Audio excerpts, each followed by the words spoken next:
Serge Widawski, directeur général d'APF Entreprises, bonjour. Bonjour. Pour commencer, est-ce que vous pouvez nous présenter brièvement ce qu'est APF Entreprises ? Alors APF Entreprises, c'est un réseau d'entreprises adaptées et des AT, une cinquantaine sur le territoire national. Et ces entreprises font partie de l'Association des paralysés de France. Ce réseau représente à peu près 4200 personnes, dont plus de 80% en situation de handicap. Nous avons, si vous voulez, une trentaine d'activités différentes dans le tertiaire et dans l'industrie. Et donc c'est ce salon pour nous, c'est la deuxième fois qu'on y participe avec grand plaisir. Et l'année dernière, ça a été pour nous un salon qui nous a beaucoup apporté, à la fois sur le plan de l'image de notre réseau, mais également sur le plan des partenariats que nous avons pu sceller lors de ce salon. Et nous avons également développé pas mal de projets avec des partenaires que nous avons rencontrés. Et depuis un an, nous continuons à travailler avec ces mêmes partenaires. Et du coup, qu'est-ce que vous attendez de cette deuxième édition ? Alors, cette deuxième édition, pour nous, il est important de montrer que le secteur adapté et protégé, dont nous sommes évidemment représentants, est capable d'innover. Il est capable d'innover, il est capable également d'intégrer des innovations. Le premier salon, c'était donc un exemple de l'ensemble des activités que nous sommes capables de présenter. Nous et bien entendu les autres établissements qui n'appartiennent pas à notre réseau.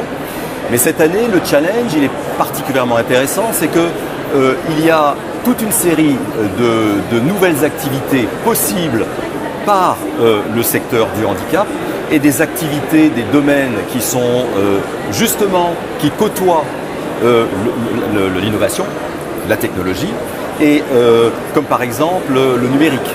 Nous avons développé depuis un an une nouvelle activité numérique et pour nous ce salon c'est une façon de tester un petit peu la demande de nos partenaires, de savoir un petit peu si le marché tel qu'il est vu par nos partenaires, il est également pour nous possible de le développer, sachant que bien entendu les personnes qui travaillent chez nous ont leur particularité de leur handicap et il s'agit en quelque sorte de faire que le marché et les propositions au travers de notre personnel puissent se rencontrer.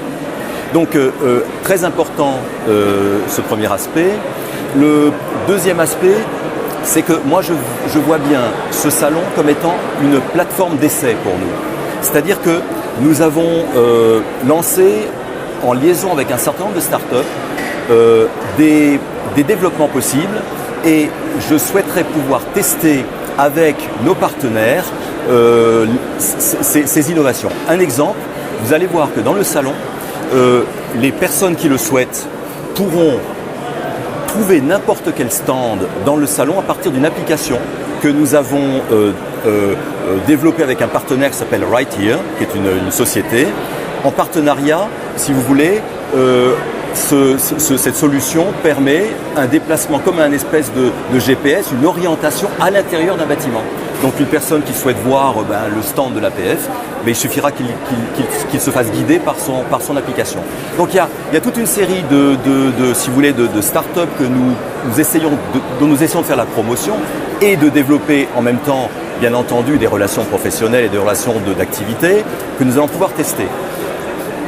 Important aussi pour nous, nous avons lancé en interne une démarche RSE, responsabilité sociétale des entreprises, et nous avons prévu sur nos stands de recevoir nos partenaires et nos clients de façon à pouvoir tester cette démarche RSE. Je rappelle que la RSE, notamment pour nous, vise à s'assurer qu'on sera capable d'assurer notre mission, qui je rappelle est une mission d'insertion durable de personnes en situation de handicap, encore dans 15 ans. Ça veut dire se donner les chances de mettre tous les paramètres de notre côté, l'environnement, les partenaires, les collaborateurs, tout le monde, de façon à ce qu'on puisse ensemble construire un avenir pour le monde du handicap. Construire un avenir pour le monde du handicap. Absolument. Serge Widawski, directeur général d'APF Entreprises, merci beaucoup. Avec plaisir.